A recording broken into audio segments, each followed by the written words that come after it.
নমস্কার, স্বপ্ননীল চ্যানেলে আপনাদের আরেকবার স্বাগত। এখনও যারা আমাদের চ্যানেলটিকে সাবস্ক্রাইব করেননি তারা অবশ্যই সাবস্ক্রাইব করে আমাদের পাশে থাকবেন। আমাদের আজকের গল্প কামিনী, লেখক শরদিন্দু বন্দ্যোপাধ্যায়। স্টেশনে ট্রেন থামিতেই হ্যাটকোট পরা সুরনাথবাবু নামিয়া পড়িলেন। স্টেশন ছোট, তাহার সংলগ্ন জনপদটিও বিস্তীর্ণ নয়। ট্রেন 2 মিনিট থামিয়া চলিয়া গেল। সুরনাথ ঘোষ একজন পোস্টাল ইন্সপেক্টর। সম্প্রতি এদিকটায় গ্রামাঞ্চলে কয়েকটি নতুন পোস্ট অফিস খুলিয়াছে। সুরনাথবাবু সেগুলি পরিদর্শন করিতে আসিয়াছেন। ইতিপূর্বে তিনি এদিকে কখনো আসেন নাই। ছোট সুটকেসটি হাতে লইয়া তিনি স্টেশন হইতে বাহির হইলেন। সঙ্গে অন্য কোনো লটবহন নাই। সুটকেসের মধ্যে আছে এক সেট প্যান্টুলুন, ধুতি, গামছা, সাবান, দাঁত মাজিবার বুরুশ ইত্যাদি। স্থানীয় পোস্ট অফিসটি স্টেশনের কাছেই। ডাক এবং তার দুইই আছে, কিন্তু সবই শহরের অনুপাতে।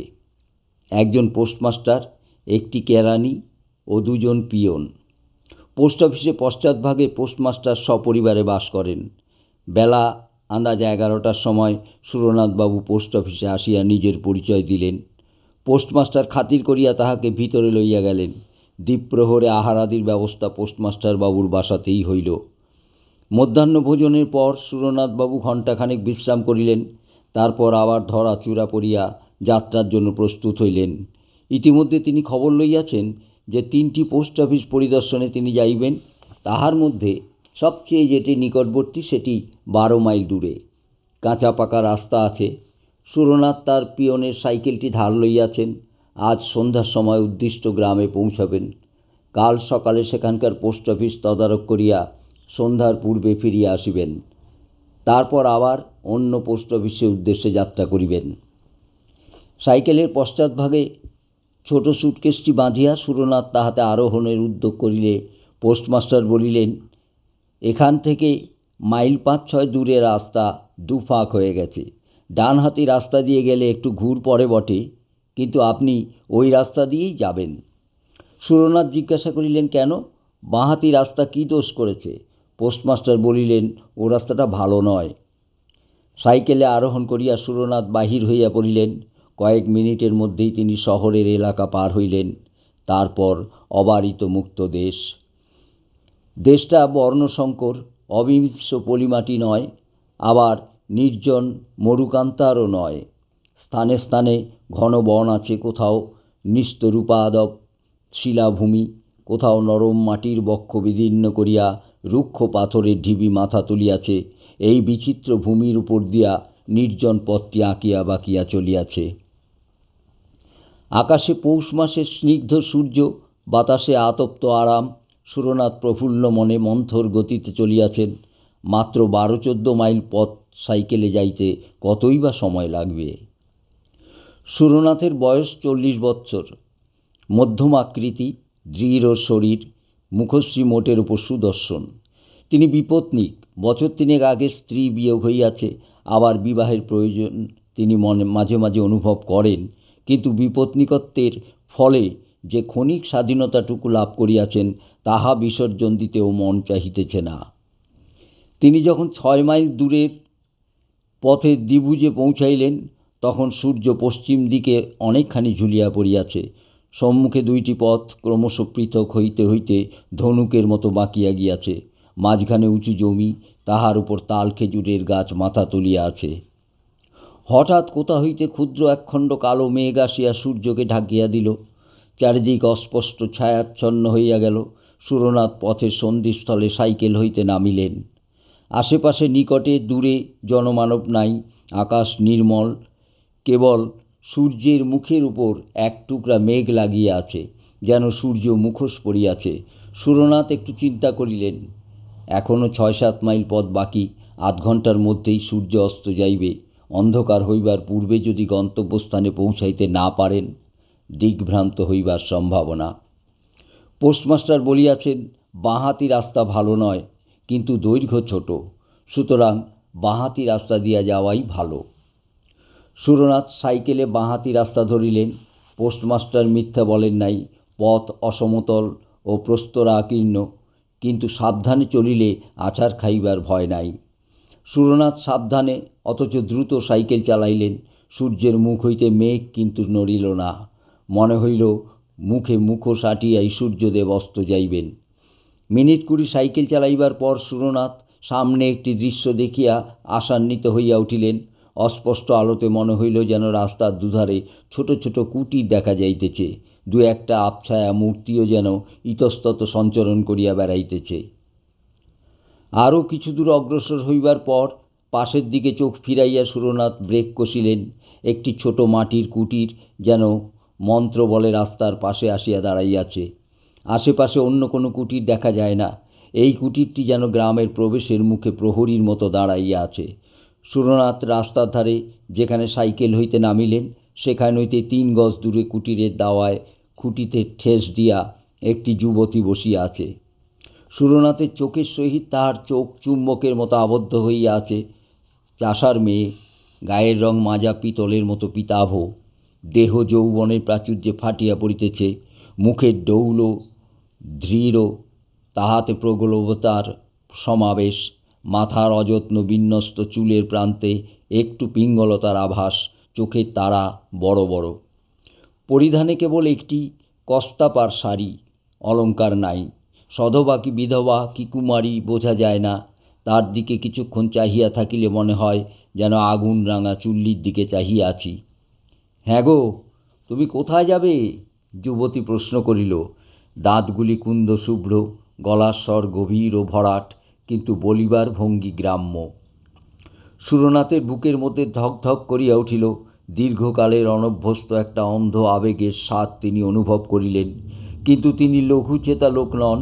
সবলে আত্মসংযম করিয়া বলিলেন, রতনপুর। যুবতী দাওয়ার কিনারায় পা ঝুলাইয়া বসিয়া মুক্ত কণ্ঠে হাসিয়া উঠিল। তাহার হাসিতে প্রগল্ভতা ছাড়াও এমন কিছু আছে যা পুরুষের স্নায়ুশিরায় আগুন ধরাইয়া দিতে পারে। শেষে হাসি থামাইয়া সে বলিল, রতনপুর? সে অনেক দূর, যেতে যেতেই রাত হয়ে যাবে, পৌঁছতে পারবে না। সুরনাথ রাস্তার দিকে চাহিলেন। দূর হইতে যে গ্রামের আভাস পাইয়াছিলেন, সন্ধ্যায় ছায়ায় তাহা মিলাইয়া গিয়াছে। তিনি উদ্বেগ স্বরে বলিলেন, তাহলে গ্রামে কি কোথাও থাকবার জায়গা আছে? এখানেই থাকো না। সুরনাথ চকিত চক্ষে যুবতীর দিকে চাহিলেন। যুবতীর দৃষ্টিতে দুরন্ত আহ্বান, আরও কত রহস্যময় ইঙ্গিত। সুরনাথের বুকের মধ্যে রক্ত তোলপাড় করিয়া উঠিল। তিনি শরীর শক্ত করিয়া নিজেকে সংবরণ করিলেন। একটু স্খলিত স্বরে বলিলেন, বাড়ির পুরুষেরা কোথায়? যুবতী দূরের দিকে বাহু প্রসারিত করিয়া বলিল, তারা মাঠে গেছে, সারা রাত ধান পাহারা দেবে। মাঠে ধান পেকেছে, পাহারা না দিলে চোরে চুরি করে নিয়ে যাবে। সুরনাথ কণ্ঠের মধ্যে একটা সংকোচন অনুভব করিলেন। বলিলেন, তা যদি অসুবিধা না হয় এখানেই থাকব। যুবতী দর্শন ছটা বিকীর্ণ করিয়া হাসিল। প্রায় অন্ধকারে তাহার হাসিটা তড়িৎ দীপালির মতো ঝলকিয়া উঠিল। সে বলিল, তোমার গাড়ি দাওয়ায় তুলে রাখো, আমি আসছি। যুবতী ঘরে প্রবেশ করিল। একটি মাদুর আনিয়া দাওয়ায় একপাশে পাতিয়া দিল। এক ঘটি জল ও গামছা খুঁটির পাশে রাখিয়া বলিল, হাত মুখ ধোও। চা খাবে তো? আমি এখনই তৈরি করে আনছি। যুবতী ঘরের মধ্যে চলিয়া গেল। সুরনাথ হাত মুখ ধুইয়া মাদুরে বসিলেন। ঘরে প্রদীপ জ্বলিয়া উঠিল। আলোর পীতবর্ণ ধারা দাওয়ার উপর আসিয়া পড়িল। বাইরে নিরন্ধ্র অন্ধকার চরাচর গ্রাস করিয়া লইয়াছে। সুরনাথ বসিয়া চিন্তা করিতে লাগিলেন। তাহার মানসিক অবস্থার বর্ণনা অনাবশ্যক। ব্যাধ সরাহত মৃগ, বহ্নিমুখ বিভিক্ষু পতঙ্গের মানসিক অবস্থা কে কবে বিবৃত করিয়াছে। এই নাও, চা এনেছি। চা দিতে গিয়া আঙুলে আঙুলে একটু ছোঁয়াছুঁয়ি হইল। আমি রান্না চড়াইতে চলিলুম। সুরনাথ ক্ষীণস্বরে আপত্তি তুলিলেন, আমার জন্যে আবার রান্না কেন? ঘরে মুড়ি মুড়কি যদি কিছু থাকে তাই খেয়ে শুয়ে থাকব। ও মা, মুড়ি মুড়কি খেয়ে কি শীতের রাত কাটে? রাত উপসী হাতি টলে। তোমার অত লজ্জার কাজ নেই, 1 ঘন্টার মধ্যে রান্না হয়ে যাবে। যুবতী চলিয়া গেল। সুরনাথ চায়ের বাটিতে চুমুক দিলেন। পিতলের বাটিতে গুড়ের চা, কিন্তু খুবই গরম। তাহাই ছোট ছোট চুমুক দিয়া পান করিতে করিতে তাহার শরীর বেশ চাঙ্গা হইয়া উঠিল। সুরনাথ লক্ষ্য করিয়াছিলেন কুটিরের মধ্যে দুটি ঘর, একটি রান্নাঘর, অপরটি বোধ হয় শয়নকক্ষ। তিনি অনুমান করিলেন দাওয়ায় মাদুরের উপর তাহার শয়নের ব্যবস্থা হইবে, সেই ভালো হইবে। কোনো মতে রাত কাটাইয়া ভোর হইতে না হইতে তিনি চলিয়া যাইবেন। ঘণ্টাখানেক পরে যুবতী দ্বারের কাছে আসিয়া বলিল, ভাত বেড়েছি, খাবে এসো। সুরনাথ উঠিয়া ঘরের মধ্যে প্রবেশ করিলেন। বাহিরের ঠান্ডার তুলনায় ঘরটি বেশ আতপ্ত। পীরের সামনে ভাতের থালা, প্রদীপটি কাছে রাখা হইয়াছে। আয়োজন সামান্যই, ভাত, ডাল এবং একটা চচ্চড়ি জাতীয় তরকারি। সুরনাথ আহারে বসিলেন। যুবতী অতি সাধারণ গৃহস্থালির কথা বলিতে বলিতে ঘরের এদিক ওদিক ঘুরিয়া বেড়াইতে লাগিল। সুরনাথ লক্ষ্য করিলেন রান্না করিতে করিতে যুবতী কখন পায়ে আলতা পড়িয়াছে। যুবতী সুরনাথের সঙ্গে সহজভাবে কথা বলিতেছে, অথচ তিনি হুঁ হাঁ ছাড়া কিছুই বলিতেছেন না। বিপদের সময় যে ডাকিয়া ঘরে আশ্রয় দিয়াছে, খাইতে দিয়াছে, তাহার সহিত অন্তত একটু মিষ্টালাপ করিবার প্রয়োজন আছে। তিনি শামুকের মতো কোলার ভিতর হইতে গলা বাড়াইয়া বলিলেন, তোমার নাম কি? এক ঝলক হাসিয়া যুবতী বলিল, কামিনী। নামটা তপ্ত লোহার মতো সুরনাথের গায়ে ছ্যাঁক করিয়া লাগিল। তিনি শামুকের মতো আবার খোলের মধ্যে প্রবেশ করিলেন। আহারান্তে সুরনাথ হাত মুখ ধুইলে কামিনী বলিল, পাশের ঘরে বিছানা পেতে রেখেছি, শুয়ে পড়ো গিয়ে। সুরনাথের বুক ধড়াস করিয়া উঠিল। তিনি তোতলা হইয়া গিয়া বলিলেন, আমি আমি বাইরে মাদুরে শুয়ে রাত কাটিয়ে দেব। কামিনী গালে হাত দিয়া বলিল, মা, বাইরে শোবে কি? শীতে কালিয়ে যাবে যে। যাও বিছানায় শোও গিয়ে। সুরনাথ কথা কাটাকাটি করিলেন না। কামিনীর রাত্রে কোথায় শুইবে প্রশ্ন করিলেন না। দণ্ডাজ্ঞাবাহী আসামির মতো শয়নকক্ষে প্রবেশ করিলেন। ঘরে দীপ জ্বলিতেছে। মেঝের উপর খড় পাতিয়া তাহার উপর তোষক বিছাইয়া শয্যা। সুরনাথ সুটকেস আনিয়া বস্ত্রাদি পরিবর্তন করিলেন। তারপর প্রদীপ জ্বালিয়া রাখিয়া শয়ন করিলেন। চোখ বুজিয়া তিনি পাশের ঘরে খুটখাট ঠুনঠান বাসন কোসনের শব্দ শুনিতে লাগিলেন। ইন্দ্রিয়গুলি অতিমাত্রায় তীক্ষ্ণ হইয়া উঠিয়াছে। তাহার মনের উত্তাপ একটি সুদীর্ঘ নিঃশ্বাসে বাহির হইয়া আসিল। চোখ বুজিয়া অনেকক্ষণ শুইয়া থাকিবার পর তিনি আচ্ছন্নের মতো হইয়া পড়িয়াছিলেন। হঠাৎ চটকা ভাঙিয়া গেল। তিনি চোখ খুলিয়া দেখিলেন কামিনী নিঃশব্দে কখন তাহার বিছানার পাশে আসিয়া বসিয়াছে। তাহার মুখে বিচিত্র হিংস্র মধুর হাসি।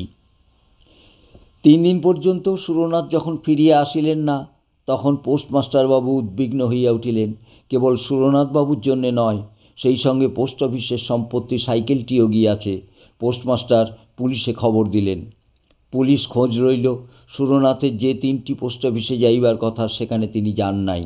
পুলিশ তখন রীতিমতো তদন্ত আরম্ভ করিল। 7 দিন পরে সুরনাথকে পাওয়া গেল। বাঁহাতি রাস্তায় একটিও কুটির নাই। সেই রাস্তার পাশে ঝোপঝাড়ের মধ্যে তাহার মৃতদেহ পড়িয়া আছে। সাইকেলটা অনতি দূরে মাটিতে লুটাইতেছে। তাহার পশ্চাতে সুরনাথ সুটকেস রহিয়াছে। সুটকেসের মধ্যে কাপড় চোপড়, সাবান, মাজন, বুরুশ সমস্তই মজুত আছে। কিছুই খোয়া যায় নাই। সুরনাথের দেহে কোথাও আঘাতের চিহ্ন নাই, কিন্তু দেহটি প্রাচীন মিশরীয় মমির মতো শুষ্ক ও অস্থিচর্ম সার হইয়া গিয়াছে, যেন রক্তচোষা বাদুড় দেহটা শুষিয়া লইয়াছে। পুলিশ হাসপাতালে লাশ চালান দিল। পোস্টমাস্টার যখন সুরনাথের মৃত্যু বিবরণ শুনিলেন, তখন তিনি আক্ষেপে মাথা নাড়িয়া বলিলেন, আহা, ডাইনির হাতে পড়েছিলেন। কামিনী ডাইনি এখনও তল্লাটে আছে। মায়া বিস্তার করে বেচারিকে টেনে নিয়েছিল। আমি ইন্সপেক্টর বাবুকে সাবধান করে দিয়েছিলাম, বলেছিলাম বাঁহাতি রাস্তা ভালো নয়, কিন্তু উনি তা শুনলেন না। এখানেই গল্পটা শেষ। আমাদের গল্পটা যদি ভালো লেগে থাকে অবশ্যই কমেন্ট করে জানাবেন এবং আমাদের চ্যানেলটিকে লাইক ও শেয়ার করতে ভুলবেন না। ধন্যবাদ।